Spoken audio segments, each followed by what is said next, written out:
Hello, আসসালামু আলাইকুম বন্ধুরা, আপনারা সবাই কেমন আছেন? আশা করি আপনারা অনেক অনেক ভালো আছেন। আল্লাহর রহমতে আমি অনেক ভালো আছি। তো আজকে আপনাদেরকে আরেকটা নতুন ভিডিওতে স্বাগতম। আজকে আপনাদেরকে দেখাবো, এই শীতকাল আসতেছে।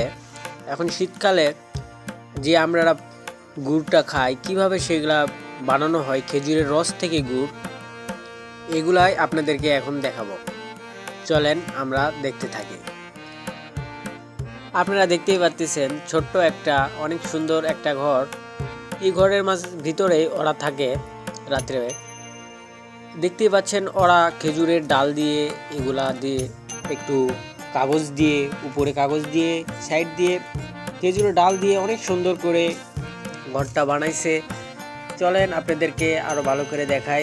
দেখেন এখানে দুইটা রুম আছে। একটা রুমে একজন থাকে, আরেকটা রুমে আরেকজন থাকে।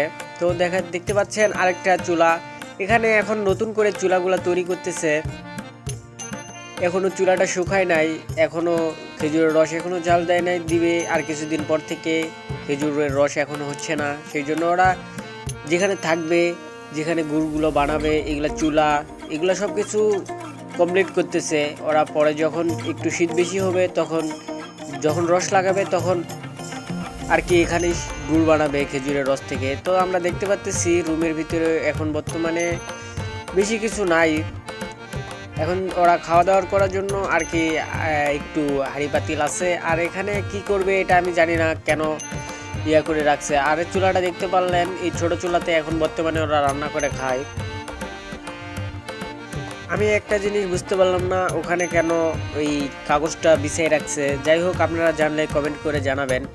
আর ভিডিওটা ভালো লাগলে একটা লাইক, একটা কমেন্ট, আর চ্যানেলটা সাবস্ক্রাইব করতে ভুলবেন না। সবাই ভালো থাকবেন। আল্লাহ হাফেজ।